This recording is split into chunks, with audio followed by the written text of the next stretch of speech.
अस्सलाम वालेकुम। आप जमील फारूकी ऑफिशियल देख रहे हैं और इस वक्त मेरे साथ पाकिस्तान की मायनाज आर्टिस्ट, पाकिस्तान की बेहतरीन यूट्यूबर, और मैं इनको किसी जर्नलिस्ट से कम नहीं समझता। बड़े जबरदस्त इंटरव्यूज हाल ही में इन्होंने किए हैं और मैं बड़ा हैरान हुआ हूं कि इतनी जबरदस्त क्रॉस टॉक इस बंदी ने की है। ये बड़ा, इसके लिए गट्स चाहिए, स्टडी चाहिए, नॉलेज चाहिए। और इतना अच्छा इंटरव्यू मैंने पहली दफा देखा है किसी ऐसे आर्टिस्ट की जानिब से जो किसी शो में एक शो पीस के तौर पर बैठता रहा हो, लेकिन उसने अपने आप को मनवाया है। जुनैरा माहम हमारे साथ मौजूद है।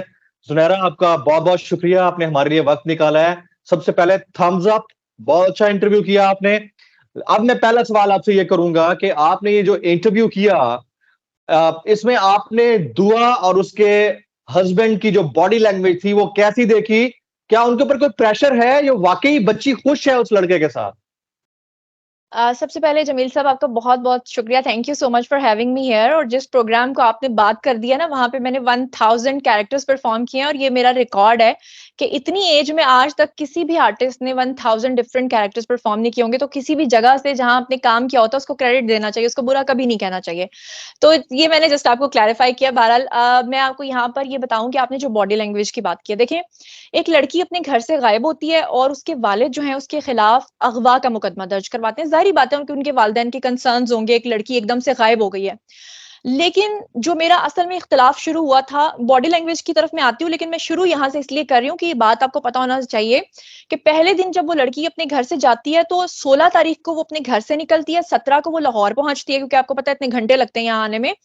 तो जैसे ही वो लाहौर पहुंचती है, वो आते ही सबसे पहले निकाह करती है और निकाह करने के फौरी बाद वो अपने वालिद को वो निकाहनामा व्हाट्सएप करती है।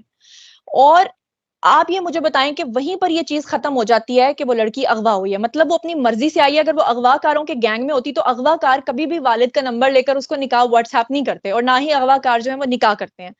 दूसरे नंबर पे इसका सबूत ये है कि अगले ही दिन उस लड़की की सीसीटीवी फुटेज सामने आ जाती है, जिसमें ये चीज देखी जा सकती है, क्योंकि उसके जो वालिद हैं उन्होंने पूरी कोशिश की है कि हमें कोई ऐसी फुटेज मिले जिसमें ये जाहिर हो कि वो लोग आए हैं और आकर लड़की को अपने साथ लेकर गए हैं, लेकिन लड़की सीसीटीवी फुटेजेस में अकेली नजर आई है।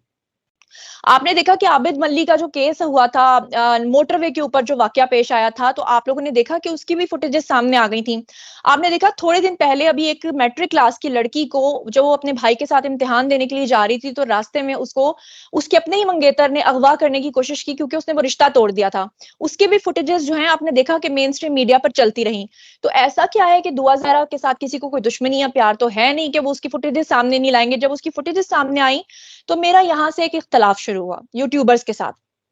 मेन स्ट्रीम मीडिया जो है वो इसको बड़ी जिम्मेदारी से रिपोर्ट कर रहा था, लेकिन जो यूट्यूबर्स थे वो ये कह रहे थे कि दुआ जहरा को अगवा किया गया है, वो अपने घर से कचरा फेंकने के लिए गई थी, उसको कुछ पता नहीं है, और फिर वो लाहौर पहुंच गई है और उसको वहां पर नशे के इंजेक्शन लगाकर उससे उसकी मर्जी के बयान दिलवाए जा रहे हैं। अब बात कर लेते हैं उसकी बॉडी लैंग्वेज की। देखिए, उनकी जो फैमिली है वो मुझ पे इसलिए ट्रस्ट कर रही है कि उसके उन्होंने मुझे एक कॉम्प्लीमेंट किया। उन्होंने कहा कि जब हम लोग सिंध हाई कोर्ट में पेश होने वाले थे, जो कि उनकी मिस्टेक थी, उनको सिंध हाई कोर्ट बुला रहा था, उनको जाना चाहिए था, लेकिन वो जा इसलिए नहीं रहे थे कि उनके जो बड़े भाई हैं शब्बीर, उन्होंने कहा हमारा कोई क्रिमिनल रिकॉर्ड भी नहीं था, और लड़की खुद ब खुद अकेली भी आ गई और हमने उसको वापस भेजने की भी कोशिश की और हमने उससे कहा भी कि तुम चली जाओ, लेकिन वो कहती है कि आप मुझे मार दोगे, मैं मर जाऊंगी लेकिन मैं वापस नहीं जाऊंगी। तो शबीर साहब ने मेरे इंटरव्यू में ये बात की कि मेरे वालिद नहीं है। तो फिर मैंने ये सोचा कि मेरा भाई जो है कल को वो मुझे ब्लेम करेगा कि मैं इस लड़की से शादी करना चाहता था और वो आ भी गई थी और मेरे भाई ने मेरे साथ ये ज्यादती की।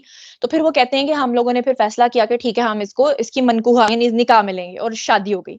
अब बॉडी लैंग्वेज उस लड़की की जो थी ना, वो एज एक्सपेक्टेड ही थी, लेकिन उससे थोड़ी और बियॉन्ड थी। वो कैसे कि जब मैं गई तो वो बहुत कॉन्फिडेंट लड़की है। 14 साल की बच्ची कभी इस तरह की स्टेटमेंट्स नहीं दे सकती। यही वो एक इख्तलाफ है कि लोग कहते हैं कि 14 साल की बच्ची ऐसा कैसे बोल सकती है। वो 14 साल की नहीं है, वो 17 साल की है। वो पहले दिन से कह रही थी कि वो एडल्ट है। उसके वालिदैन जो यूट्यूबर्स को उसकी पिक्चर्स दिखा रहे हैं वो 3-3 4-4 साल पुरानी है। अब देखें ना कि मुझे अगर आज कोई कहे, मैं आज 24 साल की हूँ, लेकिन कोई मुझे पूछे कि आप कितने साल की हैं, मैं कहूँ मैं 18 साल की हूँ, और मैं 18 साल पे कायम होकर अपनी 18 साल वाली तस्वीरें आप लोगों को भेज दूं, तो फिर आखिर में एक ही हल बचता है। आप कह रहे हैं कि नहीं जी आप 24 की, मैं कह रही हूँ नहीं 18 की, तो आप मेरा मेडिकल टेस्ट करवाएंगे। मेडिकल टेस्ट के अकॉर्डिंगली भी उसकी उम्र जो है वो इतनी ही आई है, लेकिन उसके वालिद जो है वो बहुत स्टबन है। मैंने उससे ये सवाल पूछा था। मेरे पास अभी उसकी एक और रिकॉर्डिंग मौजूद है जो मैंने अभी किसी के साथ शेयर नहीं की, और मैं करूंगी भी नहीं, अभी फिलहाल नहीं करूंगी। मतलब मैं अपने पास सबूत इसलिए रख रही हूँ कि अगर आप एक नुक्ता उठाएंगे मैं उससे आगे बढ़ के आपको सबूत दूंगी। तो राइट अच्छा, माशाल्लाह। अब Junaira, I have few question. बड़ी जबरदस्त आपने एक्सप्लेनेशन दी। पहला क्वेश्चन ये कि सोशल मीडिया के लोग ये समझ रहे हैं कि जुनैरा माहम का ये वाला शो प्लांटेड था। आप इसके जवाब में क्या कहना चाहेंगी? देखिए, अभी थोड़ी देर पहले मैं एक न्यूज़ चैनल के साथ थी और उन्होंने भी मुझसे ये बात की। लेकिन ऑन स्क्रीन उन्होंने मुझसे ये बात की कि आपका शो तो प्लांटेड था, लोग ये कह रहे हैं, वो कह रहे हैं। मगर जैसे ही वो बंद हुआ शो, तो उसकी भी रिकॉर्डिंग मेरे पास है। तो उन्होंने मुझसे ये कहा ऑफ द रिकॉर्ड कि देखिए, मेन स्ट्रीम मीडिया का ये काम था कि वो जाकर उसका इंटरव्यू करते, लेकिन उस लड़की ने, मेरे पास मैसेजेस मौजूद हैं उनकी फैमिली की तरफ से, दुआ ज़हरा के की फैमिली मुझे लगातार मैसेजेस भेज रही है जिसमें वो मुझे बता रही है कि भाई इस चैनल ने भी हमसे राब्ता किया है, इस चैनल ने भी किया है, लेकिन हमने सबको इनकार कर दिया। सबके वॉइस मैसेजेस मेरे पास हैं। तो वो अब अपनी मर्जी से वो लड़की, अच्छा वो क्यों ऐसा कर रही है, वो मुझे ही क्यों इंटरव्यू उसने सबसे पहले दिया, उसकी वजह वो ये बताती है कि जब हम लोग मफरूर थे और तमाम लोग हमें एक गैंग के तौर पे पेश कर रहे थे और मेरे हस्बैंड की जान जो है वो दांव पे लगी हुई थी और सब लोग मेरे वालिद के साथ खड़े थे, लेकिन दूसरी तरफ वो ज़हीर का या मेरा नहीं सोच रहे थे। तो वो कहती है कि हम आपके भी व्लॉग्स देखते थे, दूसरों के भी व्लॉग्स देखते थे और आपकी बैलेंस्ड रिपोर्टिंग की वजह से मुझे ये लगा कि आपसे बात करनी चाहिए, क्योंकि आप चीजों को मैनिपुलेट नहीं करोगी और आप वही चीज लोगों के सामने रखोगी जो कि रखने वाली है। तो वेरी राइट, वेरी राइट। अब नेक्स्ट क्वेश्चन ये है कि वहां पर ये भी लोगों का एतराज है, मेरा नहीं है, क्योंकि मैं इंटरव्यूअर हूं और मैं क्रॉस टॉक का अपने अपने डिपार्टमेंट के अंदर एक अरसे से काम कर रहा हूं। I feel my self A bit expert on that. तो मैंने आपके इंटरव्यू देखो पूरा देखा है एंड आई फील कि यू डिड वेरी वेल। अब वहां पर जो जामे शीरी की मौजूदगी थी, लोग समझ रहे हैं कि ये इंटरव्यू स्पॉन्सर्ड था।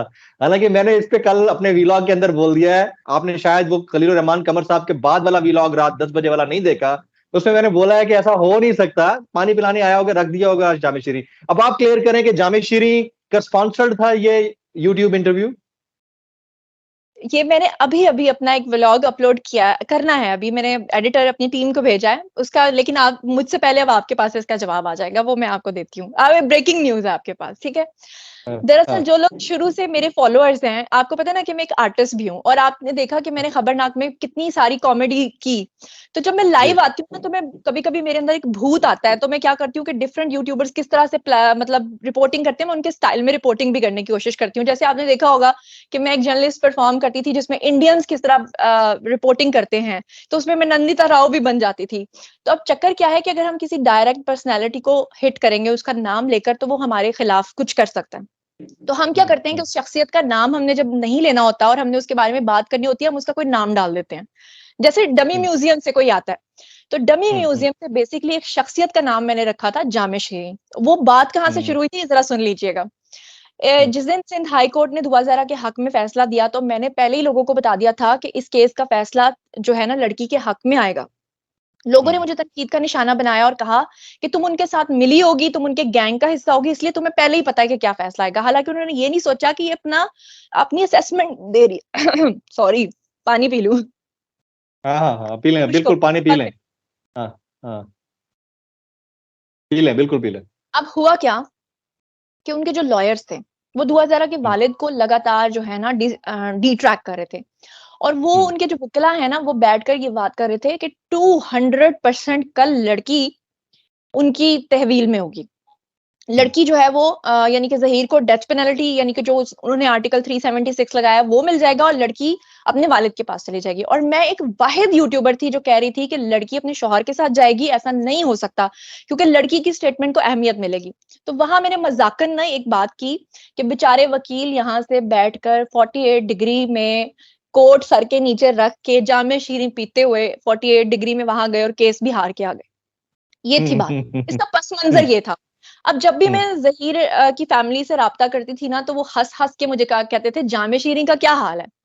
अब वो जिस शख्सियत के बारे में मैं ये बात करती थी ना, उसको बड़ी वो लग रही थी, चुभ रही थी वो बात। वो शख्स मेरे लॉयर के पास गया, उस शख्स ने जाके मेरे लॉयर से कहा कि ज़ुनैरा से कहें कि मुझे जामे शीरी ना कहे, अल्लाह का वास्ता है आज के बाद मैं उसके खिलाफ कोई बात नहीं करूँगा, क्योंकि वो मेरे बारे में बहुत नाज़ेबा अल्फाज बोल रहा था। किसी ने कहा ज़ुनैरा बच्ची है, उसने कहा बच्ची नहीं बच्ची खुची है। इस तरह के अच्छा, अल्फाज यानी कि वो बोल रहा था। तो अब मैंने तो अफसोसनाक। जी, लेकिन मैंने उसके बारे में ऐसे अल्फाज नहीं बोले, मैंने तो उसे एक जामे शीरी का नाम दिया, स्वीट सा प्यारा सा ड्रिंक। अब हुआ क्या कि इत्तेफाक से जब मैं दुआ ज़हरा का इंटरव्यू करने गई तो वहां पे वो रेड कलर का ड्रेस पहन कर आ गई। तो मेरे दिल में ना एक ख्याल आया कॉमिक सेंस में, मैंने सोचा कि अच्छा मैं इसे इंटरव्यू में ना छेड़ूंगी और कहूंगी कि आज तो तुम जामे शीरी लग रही हो। अल्लाह की तरफ से इत्तेफाक ये हुआ कि वो हमारे लिए ड्रिंक जो बनाकर लाई वो भी जामे शीरी था। तो अब मुझे शरारत सूझी, मैंने उससे कहा ऐसा करें, उनके घर वालों को कहा कि जामे शीरी तो आपने मेरे आगे रखा ही है, ये बॉटल भी रख दें। उन्होंने बॉटल ओ भी रख दी। अच्छा। अब जो वो बॉटल रखी ना, तो मैंने छेड़ने के लिए, वो जो मेरे क्लिप्स बना बना के वायरल कर रहे हैं ना कि मैंने ऐसे आंख मारी, मैंने उसको देखा, मैं उससे छेड़ रही थी। मैंने उससे कहा कि नाजरीन देखें, दुआ जरा अपने हाथों से हमारे लिए जामे शीरी बनाकर लाई है ताकि उसको लग जाए। हम्म हम्म वो हम्म। जामे शीरी को लेकर ऐसे बेचारे आकबत ना अंदेश, जिन्होंने मेरे वीडियोस भी नहीं देखे, उन्होंने स्पॉन्सर्ड बाय ये जामे शीरी किया। आप समझ रही हैं कि, हाँ, आप समझ रही हैं कि कॉन्स्पिरेसी करने की कोशिश कर रहे हैं लोग, कॉन्स्पायर कर रहे हैं। अच्छा, अगला सवाल इससे रिलेटेड, कुछ लोग ये कह रहे हैं कि दुआ ज़ारा की हाइट तो इतनी है, वो तो 14 साल की है, उसके नीचे गद्दी रखी गई और ये प्लांटेड था, तभी उसे दुपट्टा उतरवा के कहा गया कि आपने ना एयरबड्स लगाए हुए हैं। इस पॉइंट को भी क्लियर करें, फिर अगला सवाल मैं आपसे करूंगा। ये दोनों बातें मैं आपको क्लैरिफाई करती हूँ। देखिए, आप एक मीडिया पर्सन, एक जर्नलिस्ट हैं।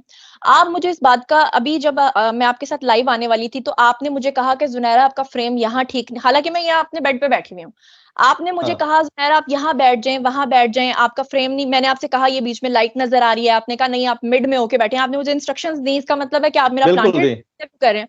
सुनिए, नो। वहां कैमरामैन ने उसको, लड़की, एक्चुअली क्या था कि कैमरामैन ये चाह रहा था कि उन दोनों के दरमियान में मैं बैठूं, लेकिन मुझे ये मुनासिब नहीं लग रहा था। मैंने कहा खुदा ना खास्ता कोई नेगेटिव कमेंट करने वाले कहेंगे लड़के के साथ बैठी हुई है। मैंने साइड पे चेयर रखवाई, मेरी चेयर काफी ऊंची थी, वो दोनों जो थे ना वो लेवल में बहुत नीचे थे। तो कैमरामैन ने उसको दुआ से कहा, वो पता क्या कर रही थी, वो इस तरह बैठी है ना, थोड़ी देर बाद वो यूं कर लेती थी। तो कैमरामैन ने कहा कि आप अपने नीचे कोई कुशन ले लो। तो उसने क्या किया कि वहां कुशन्स तो थे ही नहीं, वहां तो सिर्फ दो तकिए थे और उनका बेड पड़ा हुआ था। उसने, जहीर ने तकिया पकड़ के ना इस तरह अपने पीछे रख लिया और दुआ ने तकिया पकड़ के नीचे रख लिया। अब वो, अब देखिए, तनकीद करने वालों को मेरे कॉन्ट्रडिक्शंस पे बात करनी चाहिए थी, मेरे पॉइंट्स पे बात हम्म करनी चाहिए। वो बात कर रहे हैं तकिया नीचे था कि तकिया ऊपर था।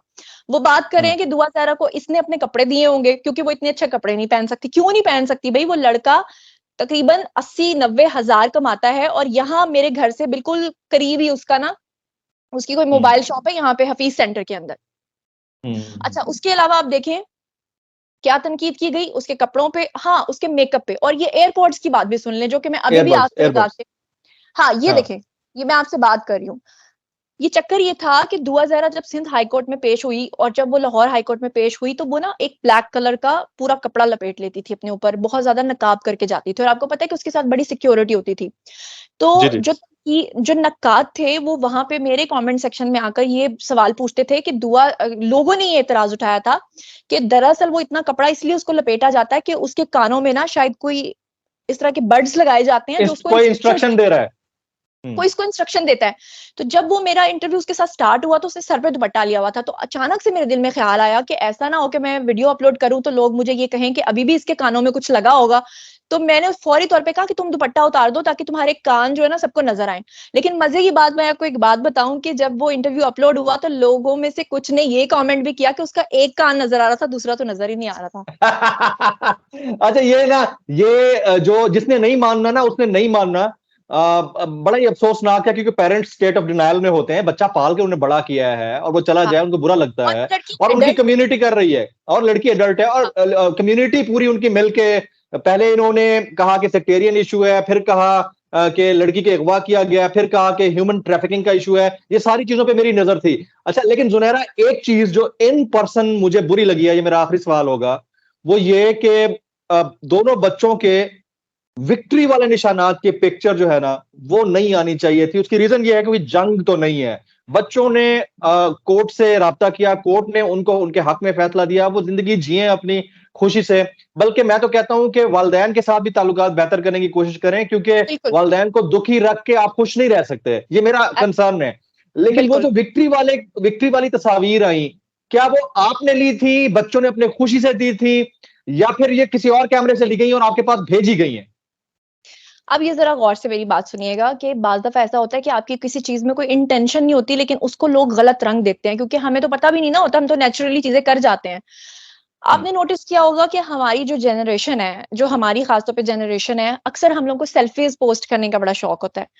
तो सारा इंटरव्यू जब मैंने रिकॉर्ड कर लिया ना, तो अचानक से जब सारा इंटरव्यू एंड हो गया, तो मेरे दिल में ख्याल आया कि इसका थंबनेल मैं क्या बनाऊंगी, थंबनेल पे क्या लिखूंगी। फिर मुझे ख्याल आया कि इसके थंबनेल पे कुछ भी लिखने की जरूरत नहीं है। आपने देखा होगा मेरा थंबनेल, के उस पे खाली पिक्चर ही काफी है, और मैं ऊपर लिखूंगी कि पहला एक्सक्लूसिव इंटरव्यू। तो उसपे मैंने कोई विक्ट्री का साइन नहीं लगाया अपने वाले उसके अंदर। हुआ क्या कि वहां पे 2-3 और भी यूट्यूबर्स थे, तो मेरा जो फोन था वो जरा अच्छे वाला, महंगे वाला फोन था, तो सबने मुझे कहा कि आप हमारी भी पिक्चर बना दें, हमारी भी बना दें। वैसे भी उनकी फैमिली के साथ हम लोग पिक्स बना रहे थे। उनकी दूसरी यानी बाकी जो घर की खवातीन थी, वो तो सारी बात मैं शेयर नहीं कर सकती। अब आपने नोटिस किया होगा कि अक्सर जब हम सेल्फी लेते हैं ना इस तरह से, तो हम अक्सर पाउट बनाते हैं, और अक्सर हम पाउट बनाते हुए यूं करते हैं। तो ये चक्कर था कि जब पोर्ट्रेट में या लैंडस्केप में जब मैं उनकी पिक्चर्स बना रही थी, तो वो सिंपली हंसते हुए पिक्चर्स बना रहे थे। लेकिन जब हम लोग इस तरह से पोर्ट्रेट में पिक्चर्स बना रहे थे ना, तो जैसे वो दोनों पीछे खड़े हैं, तो वो यूं यूं कर रहे थे। ये वो बिल्कुल ऐसा ही है जैसे हमारे यूथ के लड़के लड़कियां अक्सर जब पिक्चर बनाने आते हैं, तो वो यूं कर लेते हैं। इसका मकसद किसी को खुदा ना खास्ता ह्यूमिलिएट करना या किसी को ये मैसेज देना नहीं था। लेकिन अब बात फिर वही है ना कि हर एक ने वीडियो बनाना था, उसने रिएक्शन देना था, रिएक्शन के लिए उसको मेरे वीडियो के पॉइंट्स नहीं मिले। उसको नजर आया तो तकिया, उसको नजर आया तो जामे शीरी, उसको नजर आया तो उसके अच्छे कपड़े, और उसको नजर आया तो ये।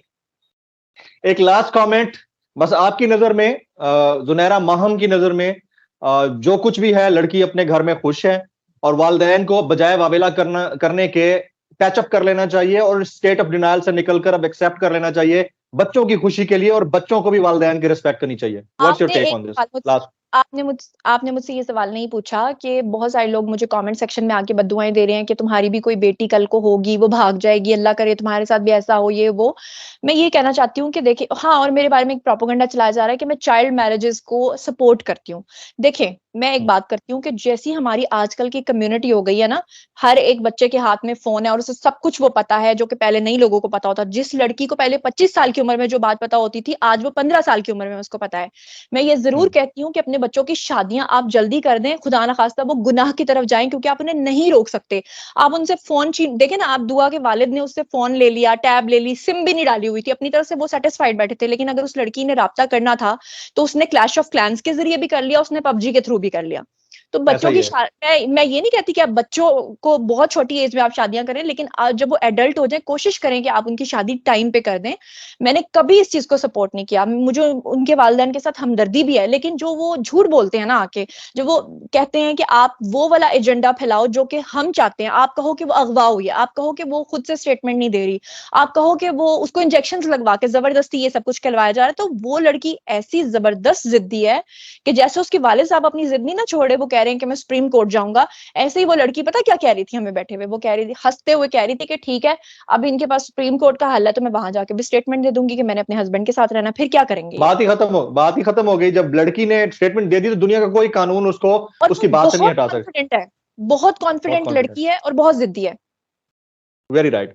जुनैरा माहम, पाकिस्तान की बड़ी टैलेंटेड स्टार, बेहतरीन यूट्यूबर, जबरदस्त जर्नलिस्ट, और मेरी बड़ी अच्छी दोस्त भी हैं।